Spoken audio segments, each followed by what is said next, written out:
So, hello, I'm Louise Dennis. Michael has already introduced me, and I'm going to talk about implementing ethical reasoning in machines. And in particular, in the paper we have in the special issue, we argue that if you're going to implement machine ethics, then this implementation has to be proactive, transparent, and verifiable. And I'm just going to briefly go over our arguments for why it needs to be those three things. So here we have a diagram of an experiment we ran. At the top, you can see two target locations, A and B. And at the bottom, you can see two robots, H robot and E robot. And in this experiment, although we were using robots for the experiment, the H robot was supposed to indicate a human, which meant that the E robot had an ethical obligation to protect them.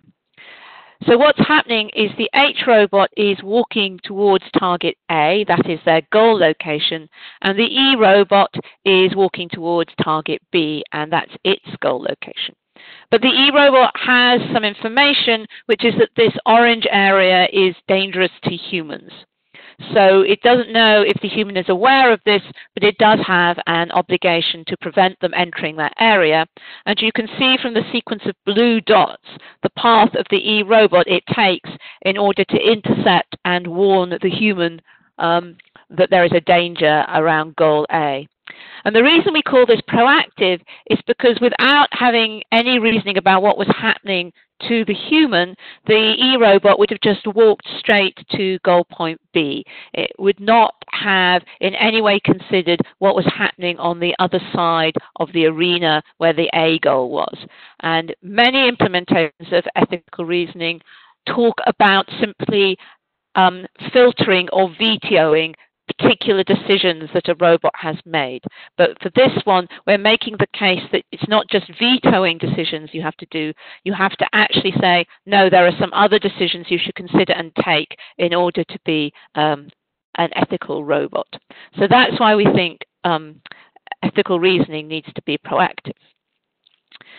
The reason we think it needs to be transparent is that it's very important that stakeholders are able to understand the expression of ethics in the machine and be able to sign off on it in some way. So what you're looking at here are actually some figures from a very early paper on the implementation of ethical reasoning, which was by Arkin et al. And this was considering having an ethical reasoner that was explicitly trying to inform target selection for automated weaponry, which is a controversial subject in and of itself. And as you can see here on the right, there is a target selection process going on, and an alternate weapon release position has been chosen. And that's because a reason has been given that there is going to be a prohibition against damaging medical facilities and civilian collateral damage. So that's an explicit reason that can be given in terms of our ethical framework. In this case, the rules of war and the rules of engagement of this particular situation to explain why the ethics was making the choice it has. And on the left, you can see an example of how this was actually expressed in the program. It's a constraint. It actually lists where the origins of the constraint come from, gives a brief description, and explains then in more detail exactly why particular targets are not acceptable according to this particular rules of law. And it's our belief that in many situations we are going to want to take ethics described in quite an explicit fashion like this and encode them in the ethical reasoning, and the reasoning has to be able to provide these kinds of explanations which people can understand, so they can understand actually what the ethical rules were. And part of this is driven by the fact that actually at the moment computers are quite limited, so we can't let them just learn from first principles what ethical action is. We are going to have to actually explicitly encode a set of rules into them. And our third thing was that ethical reasoning has to be verifiable.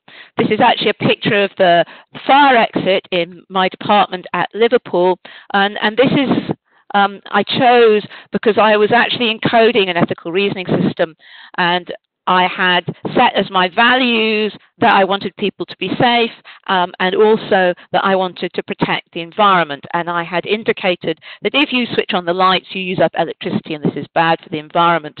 And I hadn't quite realized that in the way I'd encoded this system, this meant that if a fire happened at night and it was necessary to turn the lights on in order to evacuate people, the system wouldn't actually perform the evacuation because it judged it to be bad for the environment.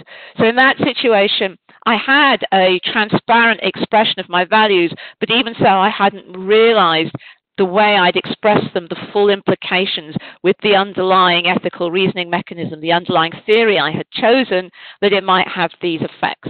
And that's why you need to be able to perform some sort of verification to check that properties you think are highly desirable, in this case, that if there was a fire, the system would always evacuate the building, are actually true.